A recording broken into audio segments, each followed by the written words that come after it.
بۆ زیاتر ئاگاداربوون لە پرۆژەکانی گاوداری لە هەرێمی کوردستان، لیژنەی کشتوکاڵ و ئاودێری پەرلەمانی کوردستان چەند پرۆژەیەکی بەسەرکردەوە.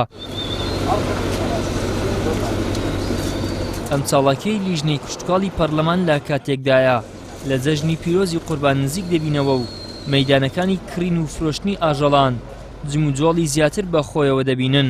سەرۆکی لیژنەی کشتوکاڵ و ئاودێری لە پەرلەمانی کوردستان دەڵێت بەهۆی گرانی عەلەف و ئالیک نرخی گۆشتی ئاژەڵ بە شێوەیەکی بەرچاو گران بووە، بە جۆرێک ئێستا نرخەکەی بۆ زیاتر لە 3 بەرامبەری نرخی پێشووی بەرز بۆتەوە.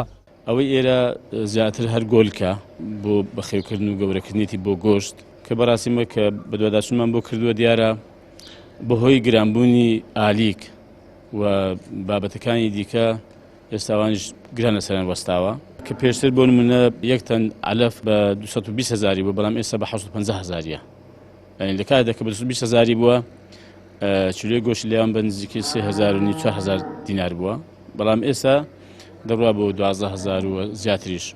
و ئەگەر دیارە ئەم پرۆژەیە نەبێ بۆ نمونەیە کە ئێستا گۆشت و ئەم گۆلکانە دەنێرن بۆ پارێزگاکانی لە هەولێر لە دهۆک بۆ سلێمانی، ئەگەر ئەوە نەبێ بەڕاستی چیلۆی گۆشتی زۆر گرانتر دەبێ. لای خۆیانەوە بەڕێوەبەری کۆمپانیای گاوداریەکان دەڵێن بەهۆی پرۆژەکانی ئێمەوە نرخی گۆشت لە بازاڕەکاندا تا ئاستێکی باش جێگیر بووە.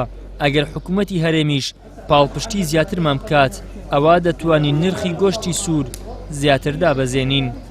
نحن من 2013 بأربيل أسسنا أول شركة بأربيل هي شركة جمكة. بدينا لسال 2013 و 14 أو شركة دامزرة تأسيس كرا لسال 2013 يعني بيش 17 سال بيش إستا جورتني مشروع معنا لزاخو لكردستان. جورتني مشروع معنا شنو لزاخو بناي بروجي نيو جولدا، مشروع نيو جولدا كتيجي بنسبة 22,000 سر حيوان زي دبيتوا. كناو بروجي كمان قصاب خانة كمان تايبت بروجي كي خومان يعني روجانا بيوزنا كقصاب كان معندين حيوان كان باركم بنا قصاب خاني دروي بروجا ناو بروجا كمان قصاب خاني تايبت بخومان هي لوين درلو قصابة كان سر لبرينيو ما توزيعي ماركتا كان لكاين ببرات. ام بروجا ما لدجي كرتو بروجي جوري لزاخو هيتمان 132 دولما دائما 10,000-15,000 جوانا قاعدين داخل لك اللي يفروش دايدا بس مانجا دو مانجا بيزروش قالوا دبي دي فروش يكمل بروجا اگر او حيوان نبي بازار زور هردستي جران دبي أول برازيل دينين.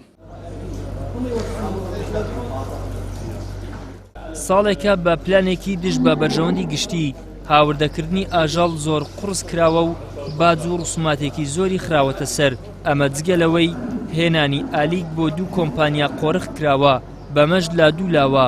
بارگرانی بۆ سەربازرگانان و ئاژەڵداران دروست بووە کە دوجار باجی ئەم بارگرانیەش هەر هاوڵاتیان دەیدەن و ناتوانن تێر بەسکی خۆیان گۆشت بۆ خۆیان و خێرزانەکانیان دابین بکەن.